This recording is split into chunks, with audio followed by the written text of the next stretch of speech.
Hello everyone, আসসালামু আলাইকুম। আশা করছি তোমরা আল্লাহর মতো অনেক ভালো আছো। যারা হারাম রিলেশনে জড়িয়ে আছো তার একটা বিষয় লক্ষ্য করছো কি, প্রেমে আবদ্ধ থাকা অবস্থায় তোমার লাইফটা কত সুন্দর আর গোছানো ছিল, কতটা রিল্যাক্সবল ও ব্যক্তি সম্পন্ন ছিল। কিন্তু এখন এখন তুমি ব্যক্তিত্ব হারিয়ে ফেলছো পূর্বে সেই সোনালী দিনগুলোকে। কেন জানি এক বিষণ্ণতা কাজ করে তোমার অন্তরে। নিজের প্রিয়তমাকে কাছে পেয়েও কেন জানো কিছু একটা নেই, এমন হাহাকার করে তোমার বিক্ষত হৃদয়। আরে পাগল ভাই আমার, এই অন্তর তো এখন অপূর্ণ রয়ে গেছে।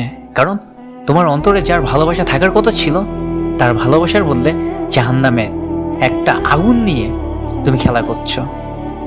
ভালোবাসা না, বরং বিষাক্ত এক অগ্নিশিখা।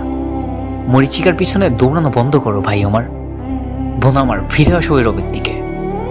একটা বার চিন্তা করো যে তোমাকে মৃত্যুর স্বাদ গ্রহণ করতে হবে এবং তোমাকে এই পৃথিবী ত্যাগ করতে হবে। প্রিয় ভাই, প্রিয় বোন, ফিরে আসো ওই রবের দিকে। সময় থাকতে নিজের ভুলগুলোকে শুধরে নাও এবং তওবা করো। ভিডিওটি ভালো লাগলে লাইক করে দিও, খারাপ লাগলে ডিসলাইক করে দিও। আল্লাহ হাফেজ।